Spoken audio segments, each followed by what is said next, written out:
Hey, friends! Just so you know, we enjoy the swear word and we rely on good old fashioned humor to get through some seriously dark subject matter. At no time do we intend any disrespect toward the victims or families of the victims in the cases we cover. Also, be sure to listen to the end for a few palate cleansing bloopers to reset your mindset. And with that, we thank you for listening and we hope you enjoy.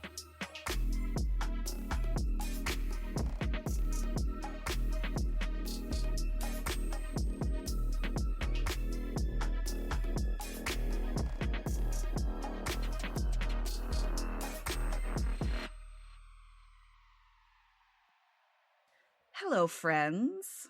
Welcome to Crime Will Tell. I'm Jamie, along with my great friend and co host, Carrie. How are you Hello. tonight, my friend? Doing everything I can to keep this echo down. You So are under a you blanket. can't see. Yes, I'm under a blanket and it's warm, but Yeah. the place I'm traveling for work and the place I'm in is cavernous. And try as I might, I the echo follows me everywhere. So please give me grace this episode. I'm doing it under a blanket. I mean, that's a pretty sweet blanket fort. I wish everyone could see it. So, this case is about a woman who was kind and talented and just a bright light to the people who knew and loved her. And I mean, it's hard to think of anyone being murdered, but when you hear about the life of someone who brought so much joy and positivity to the world, their life being just senselessly taken from them, it's extra heartbreaking. So I think we need to have a comfort Mm. cocktail. What are you sipping on tonight? I'm sipping on a Pillow Fort Paloma. So, Ooh. yeah, there, except there's no pillows, just the fort. What are you drinking tonight? So I've been on a bit of a tequila kick. And so I am sipping on tequila and some Sprite because it's all that I had in my house. So some Blanco Magenta tequila, which is super Oh, tasty, yeah. and some Sprite because it was what was in my fridge and it's slim fucking pickings. So it's what we got, but it's I tasty. like it. I like it. So Well, cheers, my friend. anyway, yeah, cheers to you. Clink. Clink. Mm-mm-mm.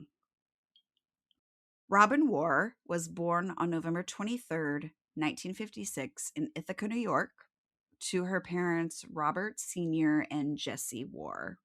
She was the youngest of three children. She had an older sister named Mary and a brother named Robert, so Robert Jr. The family lived in Syracuse, New York. Robin loved to dance, and she was an incredibly talented artist who loved to paint and draw. Like, she won all sorts of contests, and Oh, just wow. drawing and painting was her passion. She was such a talent. After graduating high school in 1974, she attended Carnegie Mellon College of Fine Arts in Pittsburgh, Pennsylvania, where she Dang. graduated with a fine arts degree, which is pretty cool. Yeah. Described by her friends and family as being full of life and energy and someone who just had an infectious laugh and smile. Robin was the type of person you wanted to be around, who made you feel seen and happy. And she was beautiful. She had the most amazing smile. Like, just seeing photos of her, you can just tell that she had this amazing energy that just poured out of her and that drew people in. She kind Mm. of has a Michelle Obama vibe to me. Oh, Just from pictures, I'm like, I want to know her. Like, would have really? fucking loved her. Like, she just was magnetic. And when you see Charisma. anything, yeah, from her friends and family, you can tell that they just adored her and that she was just such a light to them. When she was 30, Robin moved to Washington, D.C. with her close friend Lori Lindbergh, who she shared an apartment with. And after they'd been there for a while, Robin met and began dating a man named Ollie Lawrence, who was an executive for US Airways. By all accounts, the couple was very happy and their personalities just really complemented each other. I think Ollie was kind of a little more reserved and quiet, but Robin was just this big energy and they just like worked perfectly together. Robin's friends and family really seemed to love Ollie too. So that always helps. They ended up getting married in 1989 and moved to Springfield, Virginia, which is a suburb of Washington, D.C. Robin and Ollie welcomed their daughter Nicole in 1992. So Ollie had a great job with the airline, and Robin was working as the director of marketing for the Merchants Tire Company. The couple had a nice home in the suburbs. They had their beautiful baby girl. Things were just going really well for the couple. The American And dream. yeah, and Robin loved being a mother. Like Nicole was just her world. On Friday, November 18th of 1994, Ollie left on a business trip to the Bahamas. Lucky. And so Robin, who was now 37, remained like she stayed at home to care for their 2-year-old daughter, Nicole. Robin had worked that day, but when Ollie called around 6:30 that evening, Robin didn't answer. So he, just was like, "Oh, I'll try again tomorrow, whatever." Mm-hmm. Robin's close friend Lori that I mentioned had also tried calling, but hadn't gotten an answer as well. She left a message on the answering machine, but I mean, these were the days before cell phones, so you couldn't really expect to get an Yeah. answer every time you called. Yeah. So Yeah. she thought, maybe what Robin was in the shower or running errands or, just was out. But when she didn't get a call back at all, like she was usually pretty quick to respond, Lori started to grow concerned about her friend. Late on Saturday, November 19th, 911 dispatchers in Fairfax County, Virginia, received a call from Ollie Lawrence, Robin's husband, and he told them that he was out of the country on business, but that he hadn't been able to reach his wife in a couple days and was really starting to get worried about her and their daughter. He requested a welfare check, asking if an officer could go to their house to check on them. But the dispatcher told him that since he was out of the country, that he would need to contact the police in the Bahamas and that they would have to send a request to the police in Virginia, which is fucking ridiculous and likely Whoa. not a quick process, which I was like, what? That doesn't make any goddamn sense. Isn't I 911 don't for emergencies? Like, Yeah, but they don't have apparently two because he weeks. wasn't there, like, it had to I don't understand That why seems the crazy. Bahamian police would need to be involved whatsoever, but whatever. So, not wanting to waste time and jump through a million hoops, Ollie was like, "Fuck that," and contacted their friend Lori, who I had mentioned was also trying to reach Robin. So this would have been, like, early Sunday morning. And so he asked if she could go to their house and check on Robin and Nicole. And so she was like, yeah, absolutely. She took another friend of hers, just she didn't want to go alone. And so Yeah. another What friend if? joined her. Yeah, they gladly went to the house. And when they got there, they noticed that there were like multiple newspapers on the steps outside the front door. So for Mm. all of you babies listening who have never seen an actual newspaper, in the 1990s, if you saw a pile of newspapers that hadn't been brought Mm-hmm. inside, people were either on vacation or they had moved, the house was vacant, or there was some reason that the resident physically could not retrieve them. Mm-hmm. So in this case, it was not a good sign that those papers were there. Yeah. So Lori and her friend knocked on the front door, but didn't get an answer. So they went around to the back of the house and noticed that a big window that could be accessed from the deck was open and that the screen, I'd seen it described that it had been kind of cut, but it was also just like pulled outward from the house. So it was kind of bowed out, like somebody had gotten in Mm. through the window. Got it. And this was when panic really set in for them. But these brave ass women were Oh, like, they we're went going in. inside. And they Oh. decided to crawl through the window and enter into the home. So they very cautiously and slowly began walking through the house, calling for Robin, but still weren't getting a response. I bet their hearts were racing. Yeah, I can't even imagine.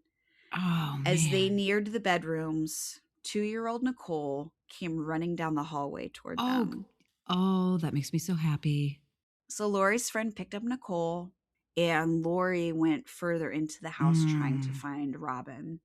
Oh my But as she gosh. walked down the hallway toward Robin's bedroom, she noticed blood on the walls. And so, fearing for their safety and for what she was likely about to find, they turned around and they left the house with the baby out the Oh, same window that they entered through. I'm so glad she didn't look. I'm so glad she didn't Yeah. look. And so they ran to a nearby house where a man was working outside, and they were like, "Look, we need you to call 911, or we need to use your phone. Like, we've got to call for help." So when officers arrived at the scene, there weren't obvious signs of a major struggle inside of the home.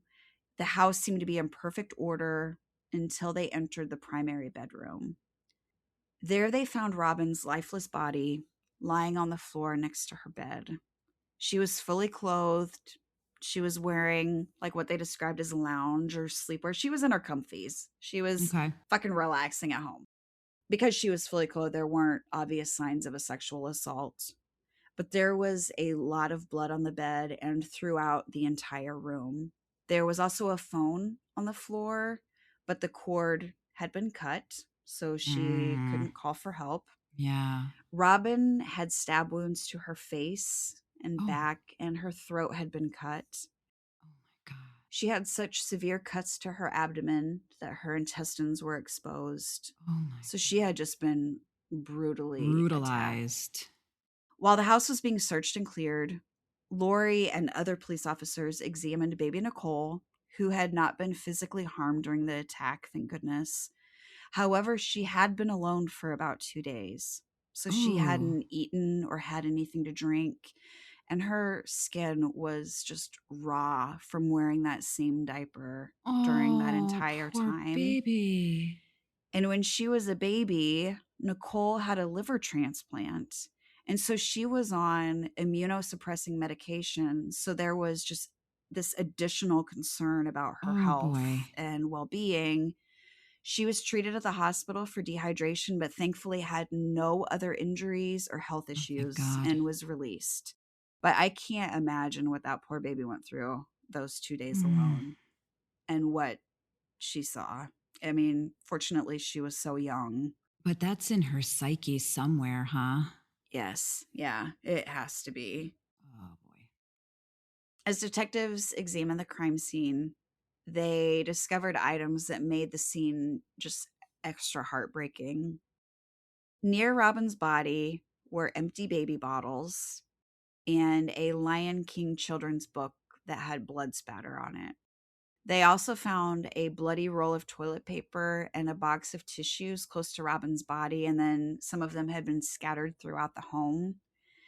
And this led detectives to believe that little tiny Nicole had brought them into their bedroom to try and stop her mom from bleeding. That she was taking Oh, toilet paper and Kleenexes and putting them on her what cuts, a trying to get her mom to smart stop little bleeding. girl. What a Right? smarty. Yes. And that she likely was bringing bottles to her mom because she was hungry, because that's probably what she Oh, was used to doing. You know what I mean? And just oh like my setting God. bottles beside her. So those details That's broke fucking my heartbreaking. fucking heart. Like that sweet little baby, just so confused. And Not understanding why her mom isn't answering her. And yeah, like, why aren't you she's getting trying to be up? helpful by Like bringing the here, I fixed bottle. you. Yeah. Yeah. Ugh. That's gut wrenching. Oh, Yeah. While processing the home, there wasn't much evidence to collect. There was no weapon found or fingerprints. There was no semen from a sexual assault. But in the bathroom in Robin's bedroom, investigators noticed a washcloth hanging on the shower door that had like a little spot of what appeared to be blood on it. So these were like the sliding shower doors that have like the the big handle. And bars. Yeah. so there was like a bath towel, and then it looked like a hand towel over Mm, it, you know, for guests or yeah. whatever, and then like a washcloth, but that washcloth was hanging and they just happened to notice that there appeared to be blood on it. With Robin's injuries, there was no way that she would have been able to get to the bathroom or even be able to reach up and grab the washcloth at that height. So they were like, it must have been used and left there by her killer. And the assumption was that they must have also been injured during the attack somehow and used it to Oh. wipe blood. So Yeah, they because were you said like, Robin had been stabbed, so, yeah, like, usually the perpetrator cuts themselves. they're like, we're taking it into evidence. But again, this was 1994. So DNA analysis was still a very new tool for investigators. And they also determined that the killer had entered the home through that same window in the back of the Mm, house where Lori had come through yeah. because there were no other signs of forced entry. Robbery was ruled out as a motive. Robin's purse and some jewelry were found on a dresser in the bedroom. Her purse still had her wallet and keys in it and appeared to be completely untouched. It was apparent to the detectives that the only motive of the intruder was to kill Robin, so it seemed very personal. While all of this is going on, Robin's husband Ollie was on a plane back from the Bahamas. When his plane arrived in Washington, D.C., police officers were there to meet him at his gate, and they informed him that his wife Robin had died. He was Yeesh. absolutely shocked and devastated, and he just wanted to get to his baby girl. He was like, just get me to my daughter. Like, I need to see her. So, 2 days after her body was discovered, an autopsy was completed on Robin. She had stab wounds all over her body. She had slash marks on her face. And like I said, her throat had been cut, and it was cut so deeply that she was nearly decapitated. Mm. There were defensive wounds on her arms and her hands. Like, she was obviously trying to protect herself and her daughter. Robin was stabbed 49 times. Oof. That's So they overkill. were like, That's who anger. would be that angry with her? Yeah. And like, and what would have possibly made her a target of such a vicious attack? So detectives jumped right on the suspect train, and their first stop was Ollie Lawrence, of course, the husband. No, they gotta rule him out. Yeah. They knew, that he'd been out of the country at the time she was killed, but that didn't mean that he hadn't hired someone to kill his wife while he was gone. He gave detectives all of his travel information, confirming when his flight left, when he was at the airport, where he was staying, etc. And they were able to confirm all of those details and that he could not have been the one who killed Robin. They also went through his financial records and didn't see any large withdrawals of money or any indicators that he would have paid someone to kill her. And Ollie was very honest and forthcoming, so much so that he just straight up told them that he was having an affair. Oh. He had been seeing a woman named Marva, who was a coworker of his, on and off for over 10 years. So he had been seeing Marva before he and Robin were even married, and the affair had, continued after they were married. Wow. Okay. Yeah. And so, of course, investigators were like, what? He told them that he had invited Marva to go with him to the Bahamas, making me assume that when he was traveling that she would often go with them. Mm. Just a hunch on my part. Yeah. So he had invited her to go on this trip, but she decided not to make the trip with him.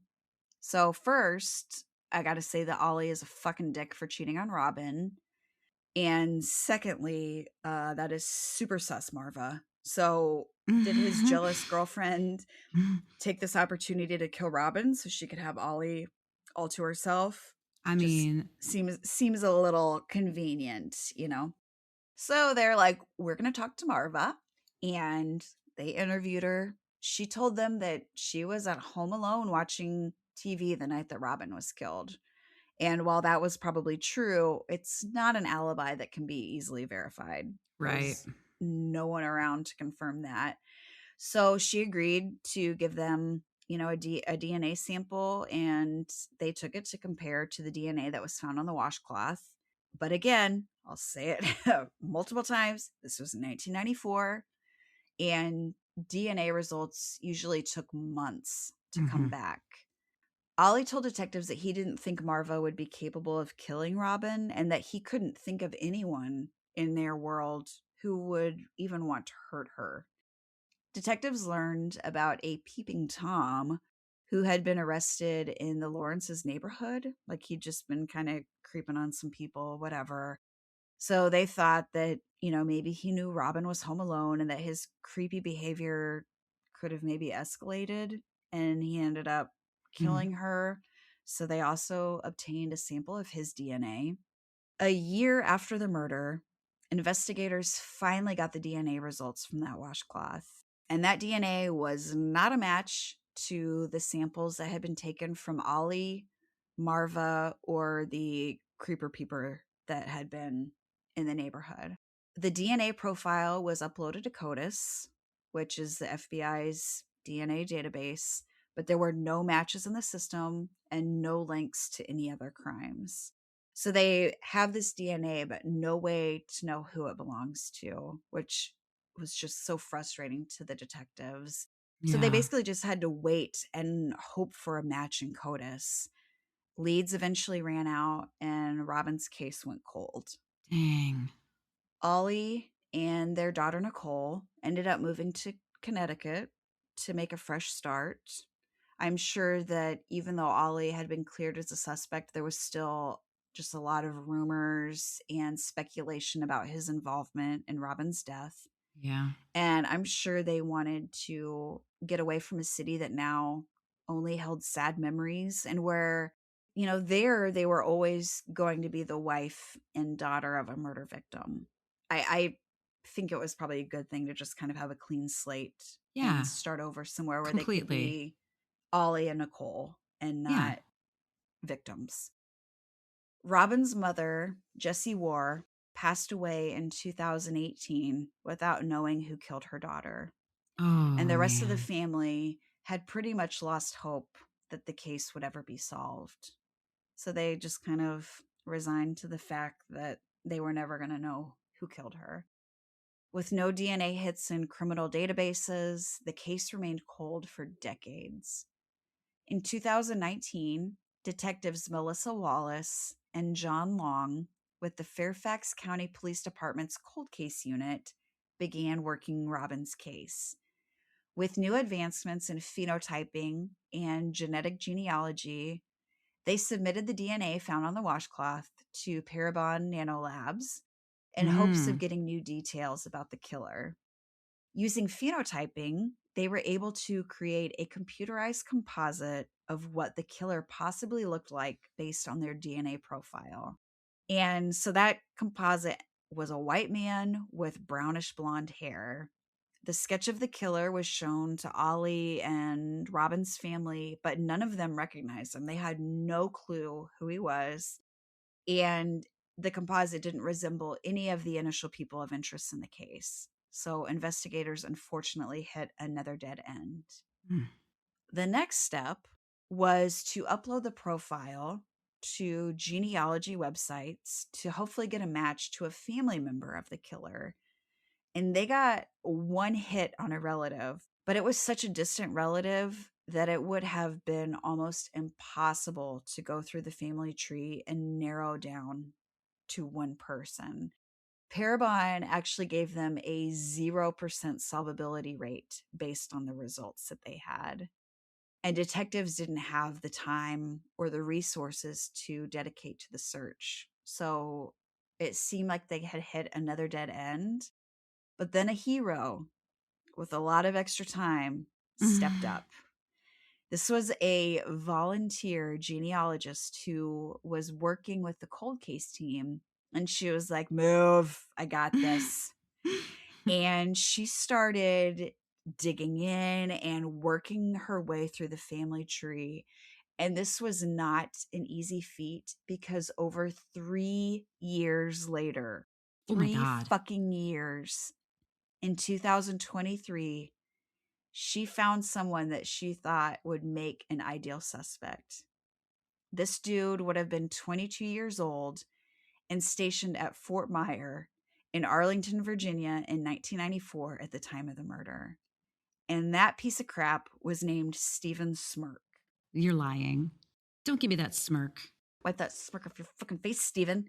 And it's spelled Stephan, so it could be Stefan, but everything I saw said Stephen, but whatever. If it's Stefan, I'm sorry. Fuck off. So I'm going to say Stephen. So she took this information to the detectives and they're like, oh, okay. And so they went back and they found some high school photos of Stephen and like a driver's license photo from, it would have been like a few years after the murders. And then they compared those photos to the composite photo created by Parabon, and they were pretty goddamn similar. So Really? they're like, this Oh, has that's to be our guy. So they started looking into Beef Smirky, because that's what I'm going to call him now. Smirky. So now some reports said 51, some said 52, and some even said 53 years old. But I'm going to say 51 because why the fuck not?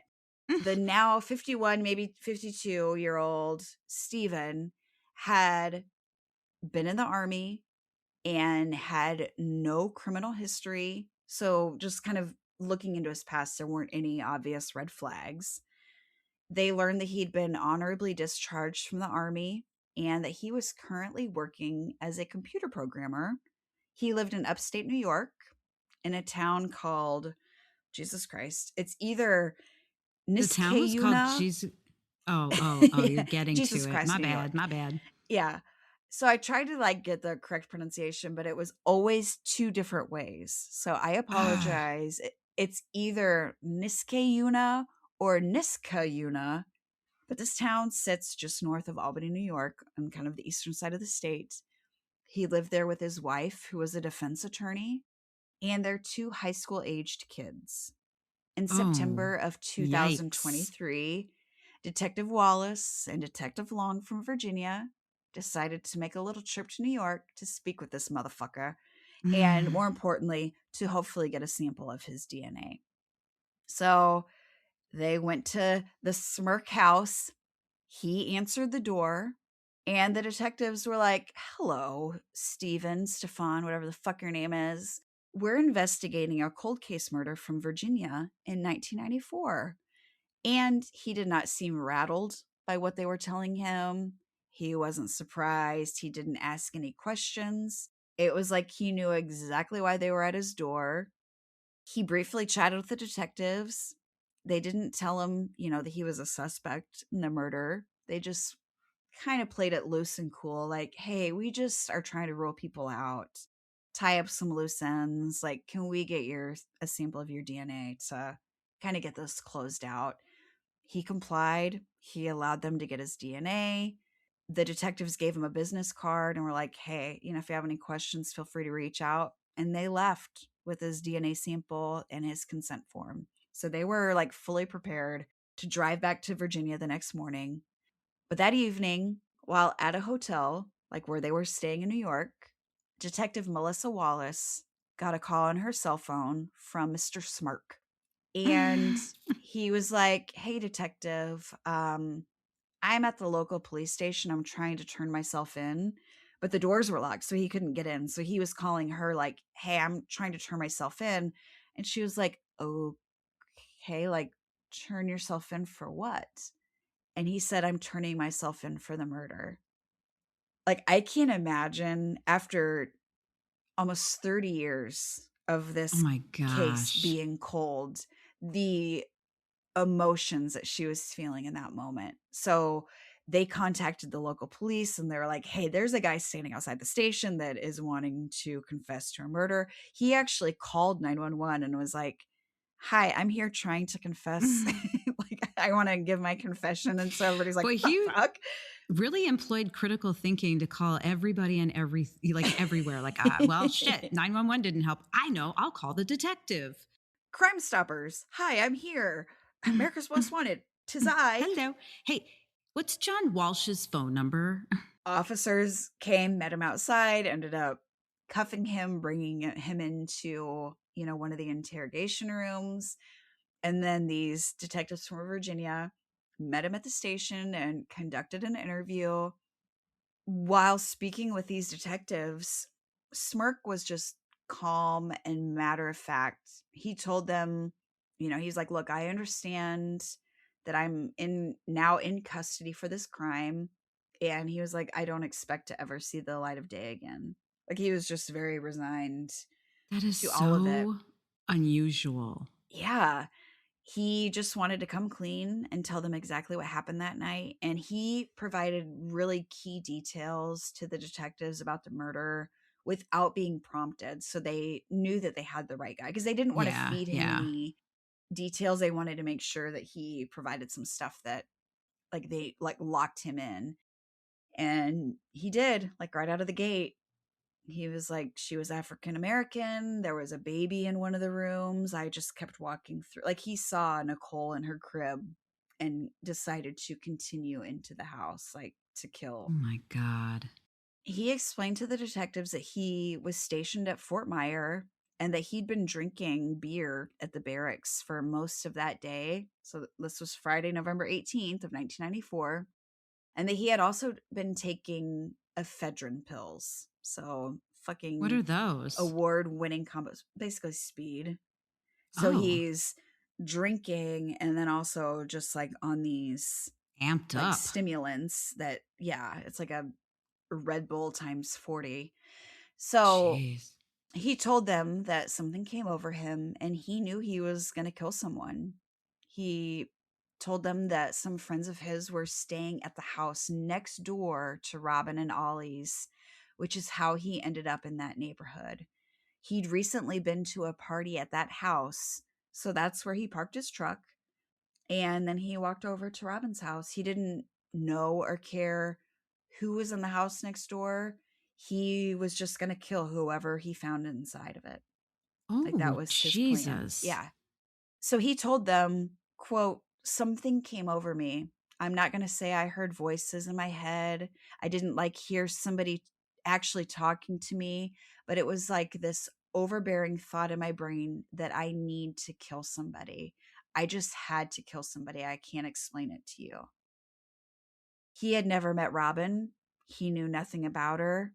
She just became his random target, which is so fucking creepy and scary. Like, I just Yeah. picture her hanging out at home with Nicole, probably had put her down to sleep, had maybe read her that Lion King book that they found on the floor, Yeah. probably just excited to have time with just her and her little girl, and probably just some time to herself while some creep and a random stranger was planning her demise. God. He said, quote, "There could have been 50 people in that house. I don't know. They could have all had guns and shot me dead. I wasn't even thinking about that." He just had such an urge to kill that that's all he could focus on. So he said he used a branch to pry open a back sliding glass door, which is how he entered the home, which he referred to it as a sliding glass door, but it was actually like a big window That that slid open vertically. I don't know that it slid even, but it was like a big enough window that you could, like, if open, you could just kind of step over the bottom of the sill and into the home. So he may have remembered it as like a door, Oh, I see. but I it was see. actually just a big window that you could just kind of step into and get it Got wasn't it. like a tiny window that you had to crawl through or anything like that. But anyway, Smirk said that he noticed, again, like I said, that there was a baby in one of the bedrooms, but instead of turning around and leaving, he just continued through the home. He opened the door to the primary bedroom where he startled Robin, who was lying in her bed, and she got up and ended up stumbling and falling to her knees, begging for her life. She grabbed the phone that was next to the bed, but he walked over and cut the cord, so she wasn't able to call for help, and then began to, quote, "cut her up pretty good." That's how he Oh, described what that's he did to gross. her. Yeah. He said that he had joined the army because he wanted to kill people and that he had used the hand to hand combat training he learned in the military to attack Robin. He stabbed her in the back of the neck and then he grabbed her by the hair and cut her throat and continued stabbing her multiple times. After killing Robin, he walked back out the window he came in, got in his truck, tossed the knife out the window into some body of water along his route back to the army base. There, he showered, put on some clean clothes, put the bloody clothes that he was wearing in a garbage bag, and placed them in a trash can at the barracks. The matter of fact way that he described the attack is chilling. It was like he was just talking about a trip to the grocery store. Like, then I grabbed some bread and we needed some ketchup. And like, there was no emotion at all, no remorse for taking Robin's life.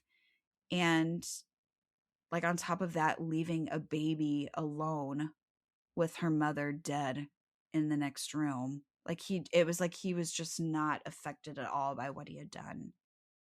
Detectives asked if he had been hurt at all during the attack. And he said that Robin had like clawed at his face. Like, she was fighting hard for her life and she had scratched him pretty good under one of his eyes. So he said he still had a scar, like from where she had scratched him. Oh my. And so they asked, like, hey, did you happen to go into the bathroom while you were there? And he said that he didn't recall going in there, but he was like, if I did, it would have been to see how badly my face had been Mm, hurt. That's when detectives knew that the blood on that washcloth was likely his, that he had, sure. just patted it and left it and left the house. When asked if killing Robin had satisfied the urge that he'd felt to kill someone, he said that it did at the time, but then he said, I could be a serial killer. I honestly believe if it wasn't for my wife and kids, I'd probably be a serial killer. I'm a serial killer who's only killed once. Just Oh, again, wow. matter of fact. This is so unusual. Yeah. Detectives asked if there was anything that he wanted to tell Robin's family, and he said, how do I say this? I don't feel anything for the family. I feel bad that I did it because I knew someday my personal freedom would be affected, which is super fucking cold. He had Oh no my remorse for God. killing Robin. Just he had remorse for getting caught and knowing that his life would be impacted, which is just so shitty. And I think the only reason that he chose to confess was because he wanted to be in control of the situation and confess on his His terms and give terms. the story that he wanted. And it Yeah. just, bastard. Following his detailed confession, Smirk was, of course, placed under arrest, and detectives returned to Virginia with their DNA sample from him. The Virginia State Crime Lab confirmed that his DNA matched the blood found on the washcloth inside of the Mm. Lawrence's home. On Smoking October 4th, gun. yeah, all right. Smoking washcloth. What? On October 4th, 2024, Stephen Smirk pleaded guilty. I saw first-degree murder, second-degree murder in places, but I think it was second-degree murder as part of a plea deal, which waived his right to a trial. So he did take a plea deal, Ah. and his sentencing hearing was held on March 7th of 2025. Robin's brother, Robert Jr., spoke during the hearing and said, the impact of the crime has been devastating beyond measure. No family should endure such prolonged suffering. And their father, Robert Sr., who was 100 years old at that time, got to see Oh, justice for his daughter. that's rad. Oh, that's Yeah, a really great silver lining. he was like a World War II vet. Like, just when he talked about Robin, you could just he was just such a loving man, and the fact that at 100 he got to see justice Yeah. for her is amazing. Stephen Mm. Smirk ended up speaking directly to Robin's family, and maybe finally feeling some remorse. Not sure if he was truly remorseful or just saying what he thought he needed to get a lighter sentence. But he told them, "All these years, I have been a coward living with guilt, shame, and self hatred. It is my sincere hope that my arrest and subsequent incarceration brings some closure. No family should have to wait 30 years for justice for a loved one. I am extremely sorry for the pain and suffering I have caused." And the judge was like, "Yeah, you should be, you dick," and sentenced him to the maximum possible sentence of 70 years in prison. Doesn't that seem like a really benevolent thing to say when he doesn't give a shit and doesn't feel anything for the Yeah. families? Yeah. Because it's like, not that long ago, you were like, "I don't fucking care. I don't think about them." And Yeah. now, just because he's sitting in front of a judge that's about to determine how long he's going to be in prison, magically, he's like, "Oh, I think about it all the time." Like, fuck off. No, you don't. He was posturing. Yeah. Unfortunately, due to state laws that were in place in Virginia in 1994, so at the time of the murder, he will potentially be eligible for parole in 2037 Shut when your he face. is 65 years old. But I have a hard time Ah, believing that a parole board would agree to release him, especially after he already had almost 30 years of freedom and that he admitted he wanted to be a serial killer and that's that true. he didn't care that he had killed her and the impact that it had on her family. So I'm hoping that they can see through his bullshit. Plus, there will be a lot of people who love Robin fighting like hell to keep him behind Yeah. bars. And I doubt there's going to be a lot of people in Smirk's corner. Smirks. Smirkville. Yeah, Smirky Smirkenstein. Mm. I'm glad that he will likely spend the rest of his life in prison, but it also just really burns my ass that he was able to have a family and actually got to watch his children grow up while Nicole had to grow up without her mother, and that he stole Robin's life from her and her chance to watch her child grow up No and kidding. potentially other children. I don't know if they're planning on having more, but he robbed her of that and he got to experience decades of happiness with his family. And so I hope that behind bars is how he spends the rest of his life. There are so many victims in this case. Yeah. Like Ollie and Marva had to I mean, yes, they were yucky people because they did that to Robin, but they had to shoulder that cuz I'm sure there wa- there was a vibe Yeah. against them. I couldn't find too much about Nicole and Ollie. I did see that Ollie is retired. I believe that he remarried like quite a while after Robin had passed away.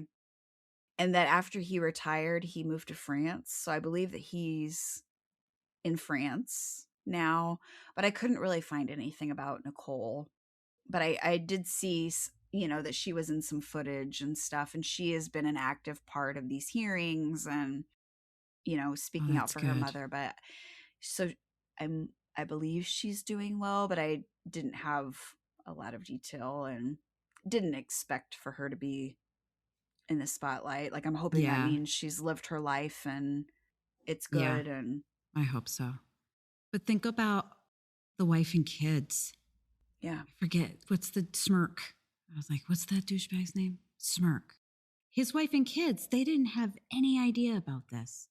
Imagine them coming home after he gave the DNA and he's like, hey, Molly, Chester, Gary, sit down. I don't know what their names are, but damn. I just want to let you know that I completely brutalized a young woman back in 1994, and now I'm going to go to prison for the rest of my life yeah. for it. So, It's like, eat your peas or you're not getting dessert. And also, guys, I'm getting ready to head down to the police station to confess to yeah. murder that I committed in 1994. Mm-hmm. Whoops. Whoopsies. Yeah, and it's a weird twist to me that his wife is apparently, from news stories that I saw, is a defense attorney. Oh, that's right. You said that. So her husband's a fucking murderer, like right under her nose. And his kids were in high school. I think he had a son or has a son and a daughter. And I mean, in high school, it's not like you're 5 and 3 or No, whatever, and you're clueless as to what's going on. Just dad's not home anymore. Like, you know. they know what their dad did. They can research and see exactly the Oh details of my the crime. Like, I God. cannot imagine learning that my father at any point in his life stabbed a Jeez. woman almost 50 times, And so left a baby by brutally, herself. Yeah. so Like, it's, aggressively, like in the yeah. fucking face. That is wicked. And he had no anger towards her. It Yeah. just was the aggression or the whatever came over him. Yeah. It could have been an elderly couple. It could have been a family of 8. Like, it didn't matter who was in that house. He was just going to kill whoever he came across. Fortunately, he left Nicole alone. Like, he must not have had it in him to kill a baby. Thank God. I But mean, do you think that he would have still done this if he hadn't been all amped up on alcohol and what was the name of the pill that you said? Speed, basically. ephedrine, yeah. Ephedrine. Yeah, I think that it probably helped give him the courage and just get him jazzed up to go do it. But it sounds like it was obvious he had that in him, and it just had built to a certain, like, I'm sure that it would have happened at some point regardless, because he had such a desire to kill. And at that time, I mean, he said that he joined the army to kill, but if you're not like active duty in the middle of Yeah, a war, you don't get that exactly. opportunity. And so it's just like, I think it just built, and he was like, you know what, I'm not super familiar with this area, but I'm gonna go to that Yeah. neighborhood and I'm gonna find a house and I'm gonna kill whoever I find in it.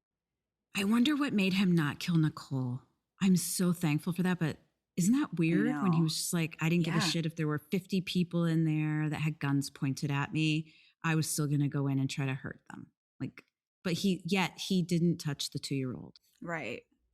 And maybe It's so maybe interesting. she was sleeping and just he was like, Maybe. No harm, no foul. I don't know. right, she doesn't see me, like, isn't gonna know what happened. And so I don't, she must have like at some point crawled out of her crib. And Yeah. This whole case leaves me really unsettled. And I think it's because of the randomness of it. yeah, yeah, because we've talked about that in other cases, that it's like murder's never okay unless it's like truly justifiable, like self-defense. I'll allow that. Right. The very extremely few cases where that's actually a legitimate thing. Right. Yeah. Yeah. That it wasn't revenge or jealousy or anger towards someone, just like, I'm that nice ranch home. I'm going to go in and I need to kill someone. So that's the house, and sucks for anybody inside. Like, it was so random that I've said it before in other cases. Like, these are the ones that really just like rock me to my core, because it could be any of us Yeah. at any time. But here's the other thing. He didn't just like, he was matter of fact about it after the fact, 30 years later explaining it. But at the time, he didn't just like, I'm going to kill someone. And then he walked in, he either just shot someone or slit their throat and walked out. No, he walked in and with the passion of 1,000 suns unleashed on her. Yeah. Like, where did that come from? Right. And that's why that was like another piece of it. It was like, detectives are like, this was a personal attack. Like, somebody had it out for Robin. This seemed so personal. And then to find out that it was someone Totally who just had random no stranger. idea who she was. Yeah. But still Mm. had that amount of just whatever, that animalistic urge or whatever to just Like fucking primal. brutalize her. Yeah. Yes. And it It's, just is like, oh, it's yes. so Yes. scary and creepy. So that is the very, very sad and unfortunate case of Robin Lawrence, who, again, like I said, was just such a light and just so talented, and was just robbed of her life. And the people who knew and loved her were robbed of more time with her, and it's just fucking sad. So thank you guys so much for listening and supporting Crime Will Tell. And remember to always lock your doors. Okay? Yes. Lock your doors and your Yeah. windows. Yes, all of it. Lock everything, please. Thank you. We love you. And with that, goodbye, Carrie. Goodbye, Jamie.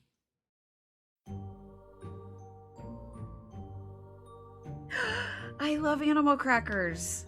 Kids, am I right? It's just you and your goddamn fork. Actually, quite nice in here. I feel like you're talking like this. Sweaty balls. You look like a sister wife. Why is she a real twat? No, we're still arguing about stuff. Like, who fucking cares? Top fucking notch. It's Sexy Tuesday.